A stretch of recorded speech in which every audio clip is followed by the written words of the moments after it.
Delta NLC don reject new civil service dress code as Labour clash with government over workers' right. Dis na Sinok Media, the channel wey dey report the news and dey make am simple for everybody to understand. We dey thank una when you dey view us. Abeg subscribe if you never do so. Put on your notification button. E go remind you as we drop updates. Make you like, comment and share our videos. My people, wahala don show face for Delta State Civil Service, and this time na about clothes wey workers suppose wear go office. E never tey wey head of service Dr. Minimi Oseji release one circular wey introduce new dress code for public servants. Government talk say the aim na to bring standard, discipline and fine image for Delta Civil Service, make everywhere look organized and professional. On paper, e sound good. But when workers begin check the details inside the circular, dem see say some of the specifics not dey realistic at all. Some parts of the dress code even clash with wetin dey already inside the public service rules wey civil servants don dey follow since. Dem talk say the circular dey too restrictive, from the kind shoes workers suppose wear to native attires wey dem limit. Even reach hairstyle and color matter. So as the thing land for table, workers begin murmur say government wan use over-sabi regulation control everything, instead to focus on how to empower them to dey presentable. Na so the Delta State chapter of Nigerian Labour Congress, through their State Executive Council, quickly call emergency meeting under the leadership of their chairman, Comrade Goodluck Ofobruku. The meeting long well, but at the end, they come release communique. Inside the communique, Labour talk clear say the existing public service rules are the only guiding document wey workers dey respect, and e already cover how person suppose dress decently for office. Dem no oppose neat dressing, but dem dey against the extra specifics wey Dr. Oseji put for the circular. NLC insist say those additions not get clarity, e no balance for all cadres of workers, and e no practical for daily use. Labour even had say government suppose consult them before releasing such kind policy, because na workers go wear am, not be commissioners or directors wey dey office once. According to them, if consultation dey, wahala like this for not even start.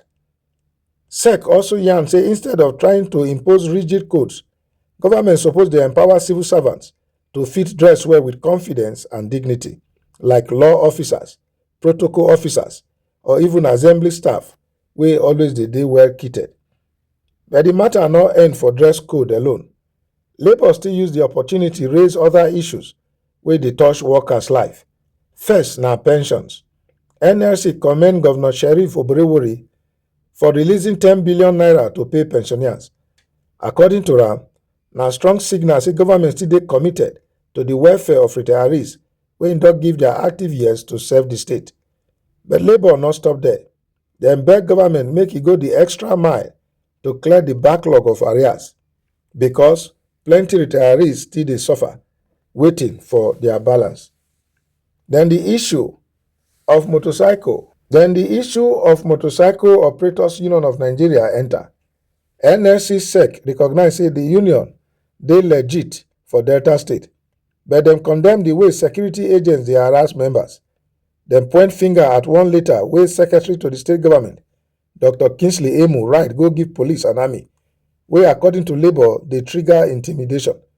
Labour talk say dem no dey support recklessness or lawlessness from Okada riders, but once union don dey recognized by law, their rights must dey respected.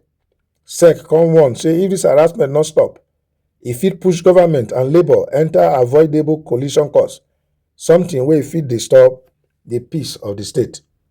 At the end of everything, Labour reaffirm say dem go always stand firm to defend the rights, dignity and welfare of workers and pensioners for Delta. Dem still pledge commitment to constructive dialogue and industrial harmony, but at the same time, dem no go keep quiet if policy or government action dey look like oppression. So na so the matter be. On one side, Head of Service Dr. Minimi Oseji dey insist on new dress culture for Delta Civil Service. On the other side, Labour dey argue say consultation no dey, clarity no dey, fairness not dey. For labor, e not just be about clothes, na about respect and dignity for workers. The pension matter and the Okada union wahala even stretch the gist further, show say the relationship between government and labor dey fragile like thread.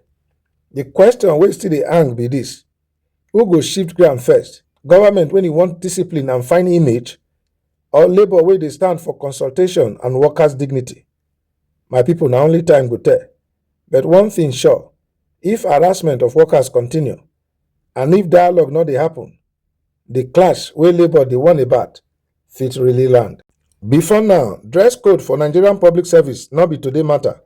Since colonial era, government dey always try introduce rules on how workers go look, from compulsory suits and ties in the 60s and 70s to relaxed native attires for Fridays, wey Shehu Shagari and later governments introduced. Even for some states, we don see circulars when e ban jeans, slippers, or certain hairstyles for civil servants. But one thing always common: anytime government try impose without consulting workers, wahala dey burst. For Nigeria, dressing dey tied to culture and environment. Our weather hot, so sometimes those tight Western style codes not dey practical. Workers dey always prefer flexibility, native wears like senator, ankara, or simple kaftan wey still neat but comfortable. So when data workers see this new circular, they begin wonder whether government wan carry everybody go back to strict colonial style office wear wey no match our climate or reality. This dress code not just to be about neatness, e dey also raise question about identity, culture, and class. If protocol officers and assembly staff fit wear certain high standard clothes because government dey fund their wardrobe allowance, how ordinary junior staff go fit maintain the same standard from their small salary? Labor dey argue say the issue no be only discipline, na also about fairness and economic reality. So the clash wey we dey see now between Dr. Minimi Oseji and NLC no be new one at all. E just follow the same old circle of government policy versus workers' reality. And if dem no strike balance, history go show say na always workers dey suffer pass. So at the end of the day, this dress code wahala not just be about clothes wey person wear go office. E dey about respect, consultation, identity, and even the economic reality of workers. If government insist say everybody must follow one standard wey no match their pocket or culture, wahala go continue. But if dem reason am well and carry labor along, peace fit dey. The big question now be this: for Delta State, who go win this round? Government wey wan impose discipline, or workers wey dey fight for fairness and dignity? My people, the ball dey government court. Until then, we dey wait, we dey watch.